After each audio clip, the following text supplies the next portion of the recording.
নিতে অনুরোধ করছি, বসে যাবেন। ধন্যবাদ।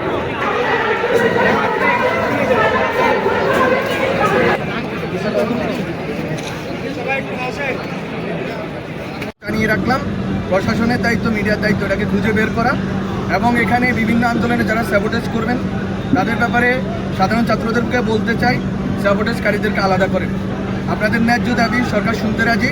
আমি গতকালকে রাত্রেও মিটিংয়ের জন্য রাজি ছিলাম। আজকে রাত্রে আমার সাথে 9টায় মিটিং হওয়ার কথা ছিল, আগামীকাল সকালে মিটিং হওয়ার কথা ছিল। কীভাবে হুট করে এই মিছিলটা সেই পুরান ঢাকা থেকে কাকরাইল পর্যন্ত এসে পৌঁছেছে আমরা জানি না। আমি আইন শৃঙ্খলা বাহিনীকে বলতে চাই যে শিক্ষক এবং শিক্ষার্থীরা যখন আন্দোলন করবেন আপনারা অবশ্যই তাদের সাথে প্রথমে ডায়ালগ করার চেষ্টা করবেন, প্রথমে সংলাপের চেষ্টা করবেন, প্রথমে কোনোভাবে ফোর্স ইউজ করবেন না। এটা আমাদের একটা ট্রমা, আমরা যারা অভ্যুত্থানে অংশ নিয়েছি। আমি মনে করি যে আপনাদেরকে প্রতিটা পদে পদে তাদের যারা নেতৃবর্গ আছে, আজকে শিক্ষকরা ছিলেন ওখানকার, যদি আমি দেখলাম আজকে শিক্ষকরা ওদের কাছে পরাজিত হয়েছে এবং শিক্ষকরা তাদের কাছে অসহায়, শিক্ষকদের কোনো নৈতিক মোরাল অথরিটি তাদের উপরে নাই, এটা আমার জন্য দেখাটা দুঃখজনক ছিল।